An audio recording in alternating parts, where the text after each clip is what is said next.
Okay, guys. So as I said, I was going to make another video with regard to was Genesis 1:14 referring to astrology, and I found out some really interesting things. So the first thing that appeared to me was it was on that video that I talked about that humans were not created from incest, and I was thinking about things again, and then all of a sudden the flood from Noah came into my mind, and I had to go look at that again, and I was like, this is the second story of creation, because what God told Noah after the flood waters subsided. Remember, in the beginning, when Adam was put on, Adam and Eve were put on here, the earth was flooded. God pushed all the waters to one side, then the land was shown. And then the people were there, and he told Adam and Eve to go and replenish the earth. And that is exactly what he said to Noah and his family. Go and replenish the earth. So I said, now wait a second. This flood was supposed to be worldwide. And there's Noah, his wife, and his three sons and their wives. How, pray tell, did they replenish the earth? And I'm like, was I wrong? Was this really incest? And I said, no, God is the same yesterday, today, and forever. So I said, let me just sit and meditate with this for a little bit. What I actually did was I went and I Googled what does the Sumerian text say about the Great Flood? What does the Greek text say about the Great Flood? What does the Islamic text say about the Greek Flood? What does the Roman text say about the Great Flood? And of course, we know the story of Noah is from the Hebrew text. And they all say the same exact thing. So what I was shown was the truth in the book of Genesis, that Adam and Eve were just representatives of humanity, of men and women, that there were people all over this planet. And there is a prophetic symbolism that the man and the woman represented men and women of creation. The same exact thing was happening during the flood. Every single religion says that their God told them. Well, there is a slight difference.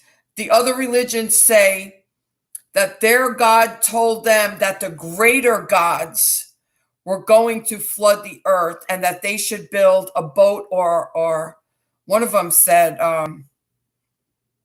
not a raft, it was like a box or something that they should be in. And they all landed on mountains.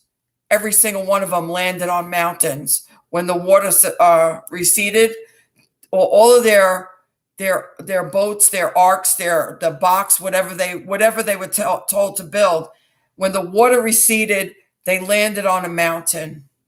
All of them. So once again, even with the story of Noah and his family, all over the planet, there were others in boats waiting for the waters to recede, and their gods had told them to do this, the same as Yahweh told Noah to do it. That's the difference, okay?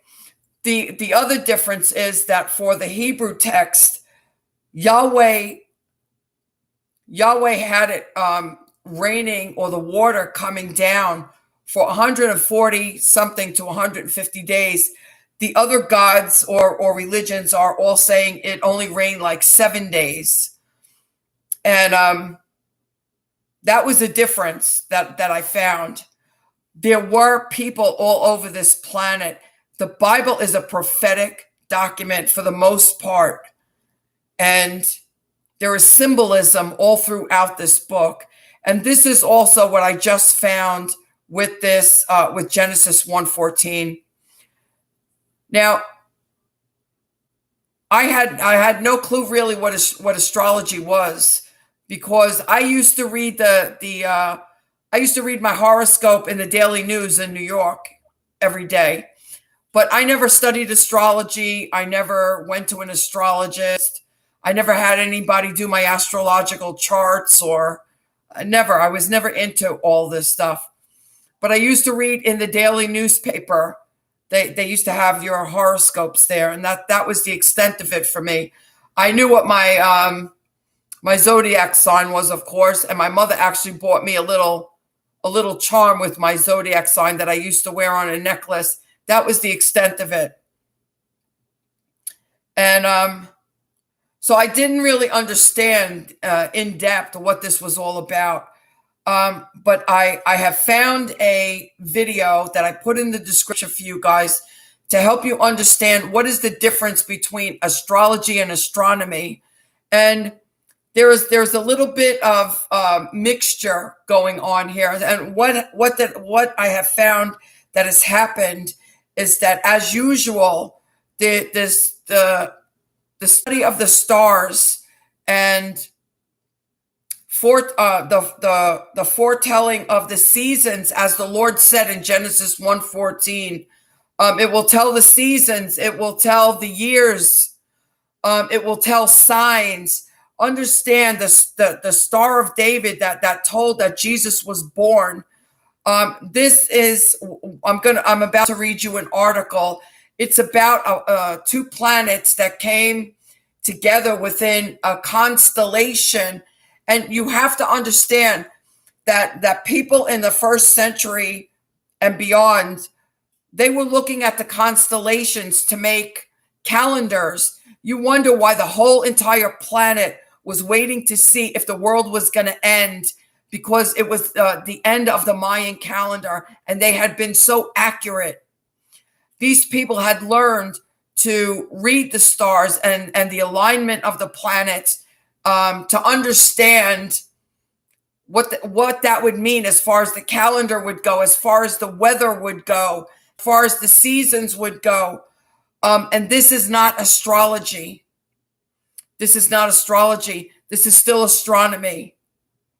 There's also a little bit of information that when the moon is in a certain position, it has an effect on the ocean tides, whether we have low tide or high tides.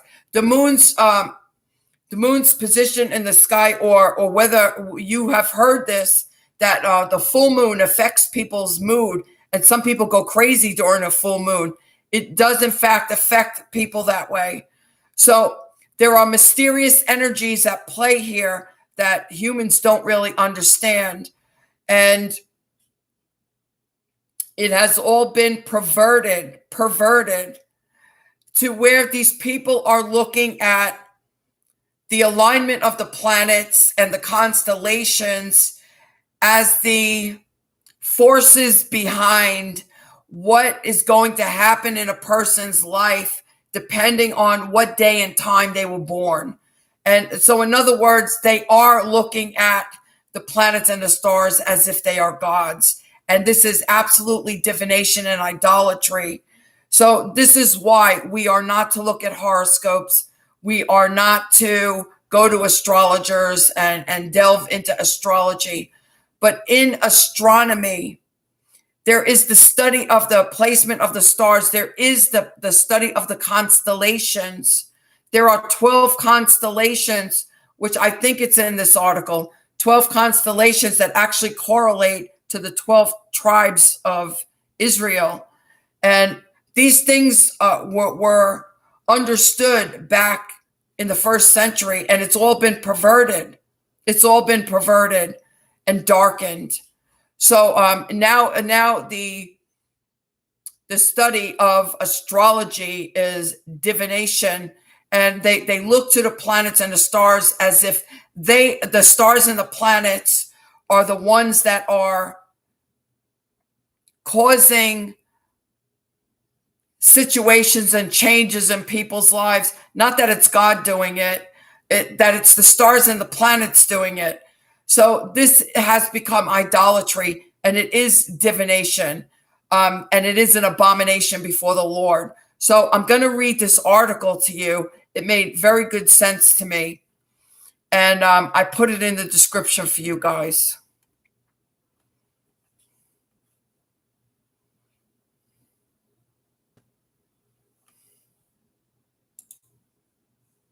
So this is from the site called Biblical Hermeneutics. And it says, does Genesis 1:14 talk about astrology? I'm intrigued by the fourth day of creation, where the heavenly lights were made for signs and seasons. Astrology comes to my mind, but as far as I know, the Bible condemns astrology. Genesis 1:14 ESV, and God said, let there be lights in the expanse of the heavens to separate the day from the night, and let them be for signs and for seasons and for days and years. Astrology is the belief that the heavenly bodies control our fate and is condemned in the Bible. But there is also astronomy, which is the science used to create calendars. And this is the important difference here, you guys. This is the important difference. The sun and the moon are for times and seasons, and a good calendar takes both into account. Months, even today, are based loosely on the lunar cycles. The lunar cycle takes about 29.5 days to complete, which is why months alternate between 30 and 31 days, i.e., due to the fractional 0.5.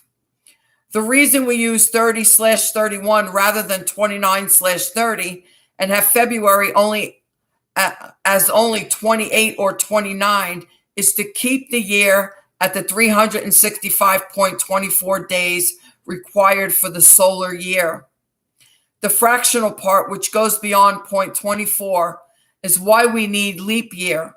So the calendar is a balancing act between the sun, which requires 365.24 days, and the moon, which requires months of 29.5 days.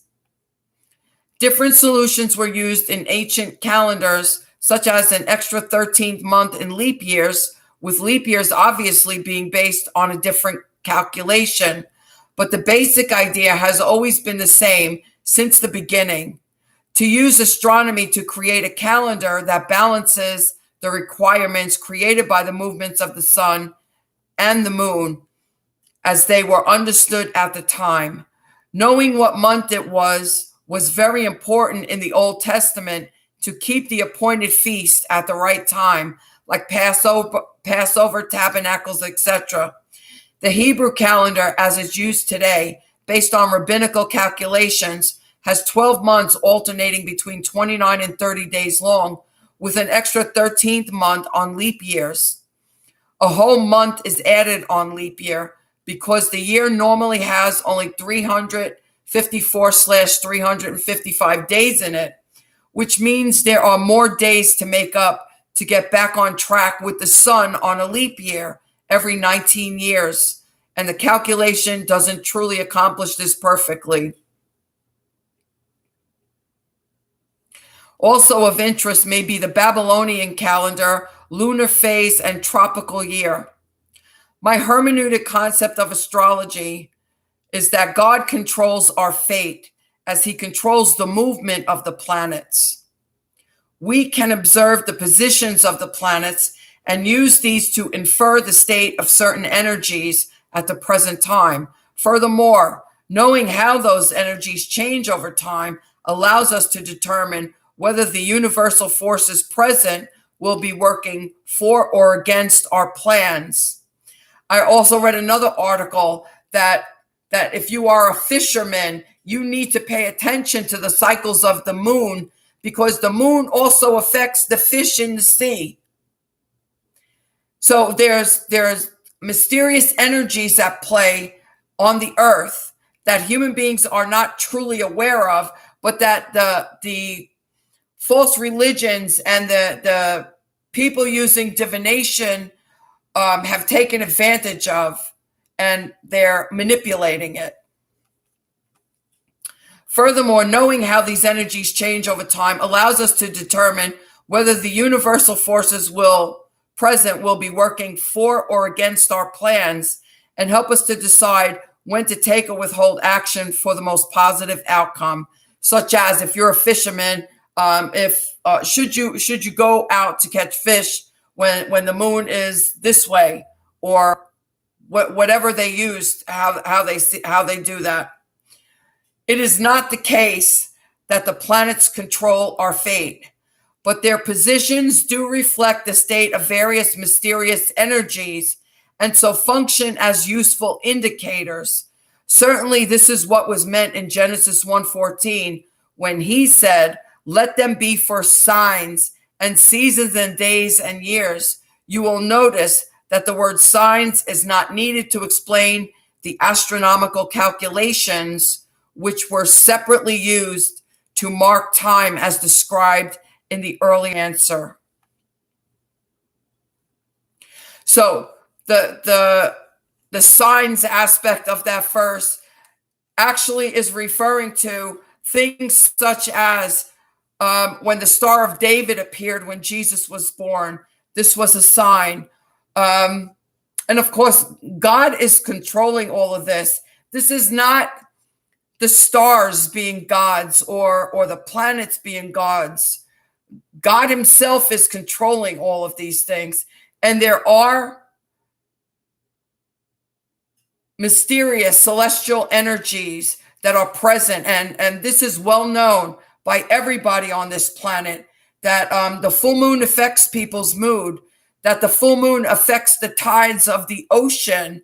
And what I read in one of these articles is also certain stages of the moon, I don't know if it was the full moon, also affects the fish in the ocean. So if you're a fisherman, you have to know what the lunar cycle is. It affects a lot of things on this planet.